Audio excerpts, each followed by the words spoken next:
अध्याय 8। सूर्यास्त के रंगों से दमकता जय महल पैलेस आज शहर के सबसे धमकदार फंडरेजर की मेजबानी कर रहा था। सोने की पॉलिश वाले झूमरों की रोशनी झील पर पड़ती तो पानी पर हीरे फूट पड़ते दिखाई देते। यह इवेंट रॉयल्टी, उद्योगपतियों और पेजथ्री पत्रकारों का साझा तमाशा था। सान्या को वहां आना ही पड़ता। महेश्वरी फाउंडेशन मुख्य प्रायोजक था और आरव ने स्वयं आदेश भेजा था, तैयार रहो, हमें साथ दिखाई देना होगा। वह गहरे मरून रंग के गाउन में आई, जिसकी स्लिट घुटनों तक थी। पहली बार उसने परंपरागत साड़ी नहीं पहनी। हल्की सी घबराहट लेकर वह रिसेप्शन लॉबी में उतरी, पर आरव कहीं नजर नहीं आ रहा था। भीड़ में ज्यादातर चेहरों से वह अपरिचित थी। कैमरों की फ्लैश और ऊंचे गिलासों की खनखनाहट उसके कानों में एक साथ घुल रही थी। कुछ ही मिनटों बाद उसे आभास हुआ कि किसी ने उसे घेर रखा है। शीना मल्होत्रा, एक तेजतर्रार फैशन ब्लॉगर, अपने छोटे से कैमरे के साथ आगे बढ़ी, आंखों में शरारती चमक। मिसेस महेश्वरी, अचानक इतना बोल्ड वेस्टर्न लुक? क्या मैरिटल ब्लूज छिपाने के लिए मेकओवर जरूरी हो गया? कैमरा उसकी स्लिट पर ठहरा। आसपास खड़े लोग फुसफुसाए। किसी ने पर्स में से फोन निकाला। पूरी सोशल मीडिया जल्दी ही इस पल को भुनाने तैयार थी। सान्या के गले में सूखापन उतर आया।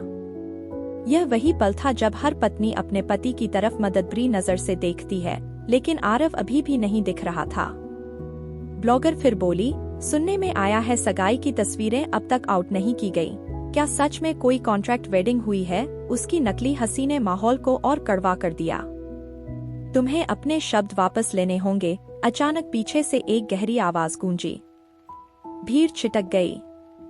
आरव महेश्वरी वहीं था, दुआरंग सूट, चीनीदार कॉलर और आंखों में बर्फ सी ठंडक। उसने कैमरे की ओर हाथ बढ़ाकर फ्लैश नीचे कर दिया। मेरी पत्नी कोई स्टोरी प्रॉप नहीं। आप सभी ने जो फुटेज लिया है वह तुरंत डिलीट होगा। शीना ने तीखा तंज फेंका, freedom of press, mister Maheshwari. Public event है। आरव एक कदम आगे बढ़ा, स्वर चाकू सा धारदार। फ्रीडम तब तक है जब तक मेरी लीगल टीम का नोटिस आपकी इनकम से बड़ा न हो जाए। इसे निजी वार्निंग समझिए। होटल के सिक्योरिटी हेड ने इशारा देखा। कुछ ही सेकंड में कैमरों के कार्ड निकालकर चेक इन डेस्क पर रखवा दिए गए। पत्रकारों का जोश ढीला पड़ गया। किसी ने फुसफुसाकर कहा, इनसे उलझना करियर खत्म करना है।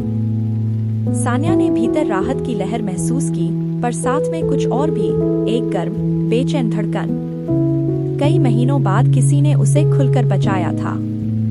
आरव ने सिर घुमाकर उसकी ओर देखा। नजर मिली तो बिजली सी सनसनाहट दौड़ गई, पर अगले ही पल उसने नजरें फेर ली, मानो कुछ हुआ ही नहीं। वह कंधा झटका, तुम यहाँ अकेली क्यों खड़ी थी? मैं तुम्हें ढूंढ रही थी, वह धीमे बोली। अपना फोन देखना सीखो। मैंने मैसेज किया था कि मैं 10 मिनट लेट होऊंगा। स्वर कठोर था, लेकिन लगभग अस्फुट चिंता भी झांक रही थी। तभी इवेंट ऑर्गेनाइजर ने स्टेज से घोषणा की, महेश्वरी फाउंडेशन की नई स्कूल परियोजना के लिए मिसेज सान्या महेश्वरी को आमंत्रित किया जाता है। स्पॉटलाइट उन पर टिकी। सान्या का दिल कांप गया। इतनी भीड़ और अभी अभी का अपमान, उसकी आवाज लड़खड़ा सकती थी। आरव ने बिना पलक झपकाए उसका हाथ थाम लिया। डंसा सा आश्वासन, मैं साथ चल रहा हूँ। उनके स्पर्श में आग सा ताप था, पर चेहरे पर पत्थर की शांति। वे सीढ़ियां चढ़े। आरव ने माइक पकड़ा। हमारी फाउंडेशन अगले वर्ष 30 अनुदान स्कूल खोलेगी और यह पहल मेरी पत्नी लीड करेंगी। तालियां गूंजी। सान्या ने बोला, धन्यवाद। थोड़ा कांपती आवाज मगर मुस्कान सधी। नीचे वही ब्लॉगर कोना पकड़कर वीडियो शूट कर रही थी, पर अब कहानी बदल चुकी थी। कैप्शन शायद पावर कपल गोल्स बनने वाला था। स्टेज से उतरते ही सान्या ने हाथ खींचने की कोशिश की, लेकिन आरव ने ढीला नहीं किया। तभी एक वेटर ट्रे लेकर सामने आया। रास्ता तंग था। आरव ने उसे ढकेलने की बजाय सान्या को खींचकर अपनी ओर मोड़ा। वह सीने से टकरा गई। पल दो पल ठहर गया। संगीत धीमा पड़ा। भीड़ का शोर परे चला गया। उसकी गर्म सांसें आरव की कॉलर हड्डी को छू रही थी। दिल धड़ाधड़, चेहरे पर गुलाबी रंग। आरव की उंगलियां अब भी उसकी कमर पर थीं। आंखों में ज्वाला और कोमलता का अजीब मिश्रण। सान्या ने विस्मित होकर देखा, क्या यह वही आदमी है जो पत्थर सा ठंडा रहता है? क्षण अगले ही क्षण पिघलने को था, पर उसने झटके से हाथ हटा लिया, 2 कदम पीछे। सॉरी, वह हल्के से गुर्राया, बस कॉकटेल बचाने की कोशिश थी, लहजा जानबूझकर रूखा। सान्या ने गहरी सांस ली। मुझे लगा। कुछ मत सोचो, उसने काटा, हम दोनों जानते हैं यह। उसे शब्द सही नहीं मिले, वह रुक गया। तभी शिव दूर से भागता आया, चेहरे पर फिर वही हड़बड़ी।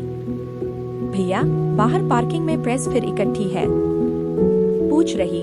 फाइलें कौन सी डिलीट हुई थी?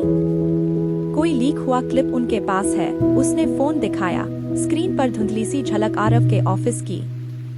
आरव ने जबड़े भींचे। सान्या ने एक पल को उसकी ओर देखा। अभी अभी उभरे यथार्थ के नीचे कोई तूफान फिर सिर उठा रहा था। शिव, आरव ने स्टील सी आवाज में कहा, तुम्हें वही करना है जो मैं कहूँगा।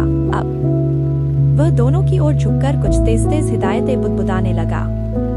कैमरे दूर चमक रहे थे, भीड़ में कानाफूसी से लहरें उठने लगी, और उठती लहरों के बीच सान्या के मन में 2 सवाल गूंज रहे थे। क्या आरव उसे सचमुच बचा रहा है, या वह खुद को सुरक्षित रखने का खेल खेल रहा है? और जिस फाइल के लीक की बात हो रही है, क्या उसमें वही राज छिपा है जिसे वह कल रात तिजोरी में से चुरा कर लाई थी? स्टेज की रोशनी फिर ऊपर चली। आयोजक नई घोषणा करने वाले थे, पर आरव ने सान्या का हाथ फिर थामा। इस बार पकड़ हल्की थी, लेकिन इरादा स्पष्ट। चलो, हमें मीडिया से पहले बाहर निकलना होगा। सान्या ने सिर हिलाया, लेकिन उसके कदम रुकते नहीं, बल्कि दिल में उठती गर्माहट को लेकर वे तेज चल रहे थे। पीछे फ्लैश गूंज रहे थे, सामने होटल की भव्य सीढ़ियां। उन सीढ़ियों पर उतरते उतरते उसने जाना, नफरत और फिक्र एक ही धागे के 2 सिरे हो सकते हैं, और दोनों ही बहुत तेजी से कस सकते हैं।